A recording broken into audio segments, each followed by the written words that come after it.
Hello, and greetings from across the Media Multiverse. Well, nothing says Christmas more than Charles Dickens, but this is probably due to his seminal work, A Christmas Carol, rather than the social commentary on Victorian England in Dickens's writing. This BBC production, Dickensian, starts on Christmas Eve with the murder of Jacob Marley. As Inspector Bucket of the detective investigates the murder, he meets an assortment of Dickens' characters all together.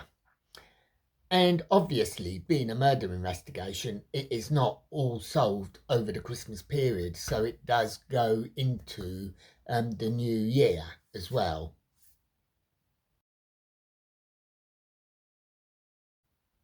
As Inspector Bucket of the detective investigates the murder of Jacob Marley, in addition to Ebenezer Scrooge and the Cratchits, who come from A Christmas Carol, he also meets characters from the whole range of the Dickensian world. There's Little Nell, there's the Barbary family, there's Mr.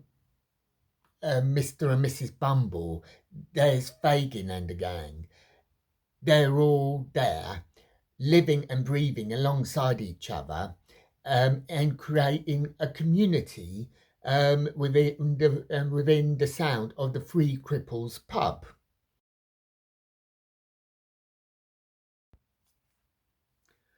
We meet the Barbary family and their financial woes, the love entanglement of Honoria, who's in love with a soldier, Captain Horden, yet she is being set up to marry an old man for money and position in society through the scheming of her sister, Frances, as well as through the plight of their father.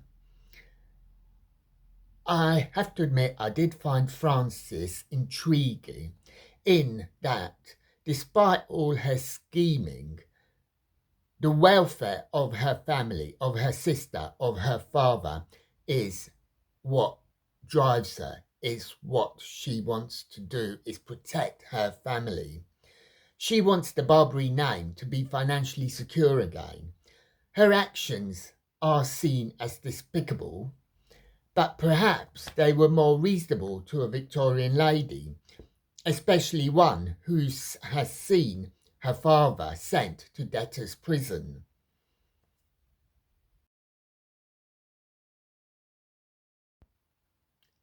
We follow the story of the Havishams. It starts with the death of Mr. Havisham, and he leaves the family brewery business to his daughter Amelia rather than to his son Arthur. Arthur gets into the company of Compson to get back what Arthur believes to be his legacy. But Compson is the devil himself.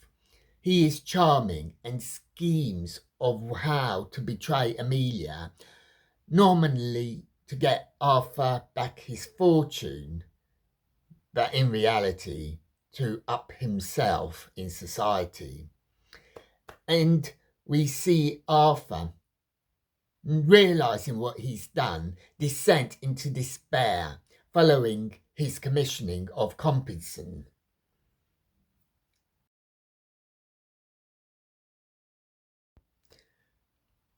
But it is not all doom and gloom, as interwoven through these stories there are comedy asides, for example in Mr. and Mrs. Bumble, as well as gin-loving Mrs. Gamp and her relationship with pub landlord Mr. Wegg.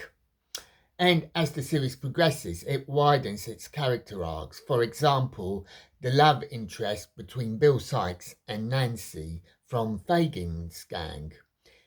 And also, it isn't until episode 8 that we meet the Artful Dodger. There is a gear change around episode 15 or so of this 20-part series. Dickensian is in many ways a prequel to the Dickens books. So this means that for the last few episodes, Tony Holland has to tie up his storylines and set up the characters to transition smoothly into their respective novels.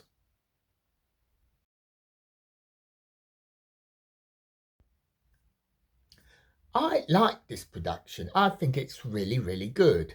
It was created by Tony Holland, who co-created the BBC soap EastEnders. From the mystery of Marley's death, we are introduced to a whole cast of characters who are both familiar and yet not.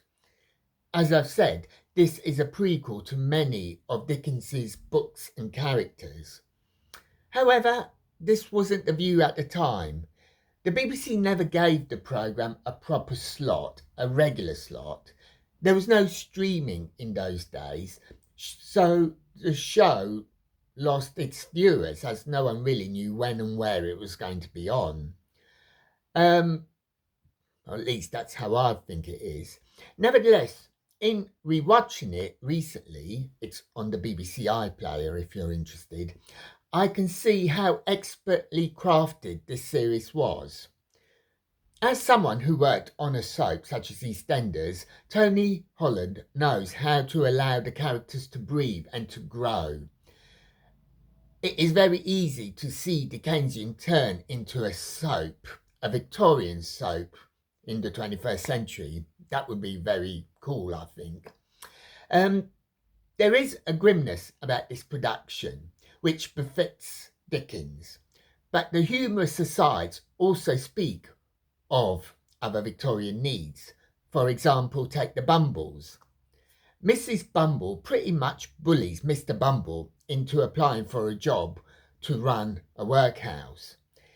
This is played for laughs, to contrast the darker stories.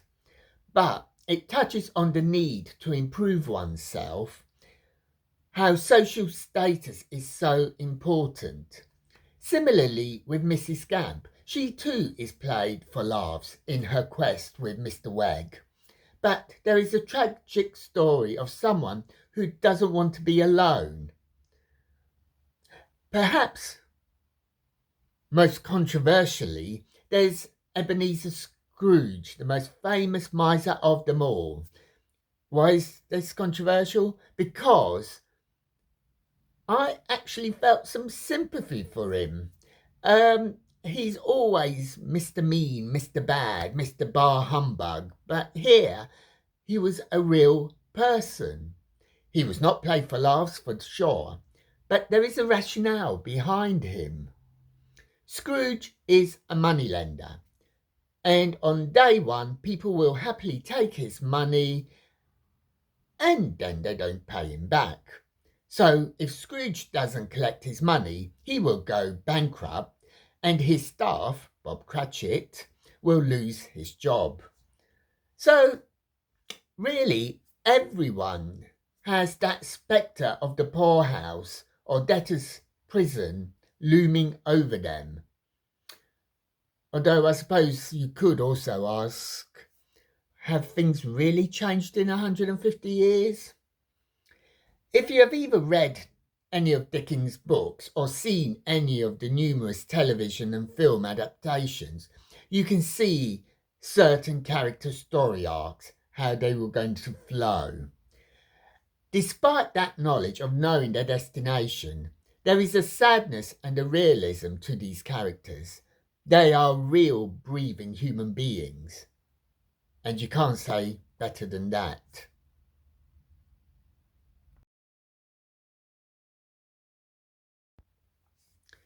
If you can catch this programme, do so. It is currently on the BBC iPlayer if you live in the UK. Not popularly received at the time, but I think rewatching it, there is a lot that you can sink your teeth into. It is a really good production. If you have seen it, what did you think of it? Hopefully you enjoyed it, but if not, why not? Please comment in the boxes. So until next time, may your news be good news and happy times and places. Farewell.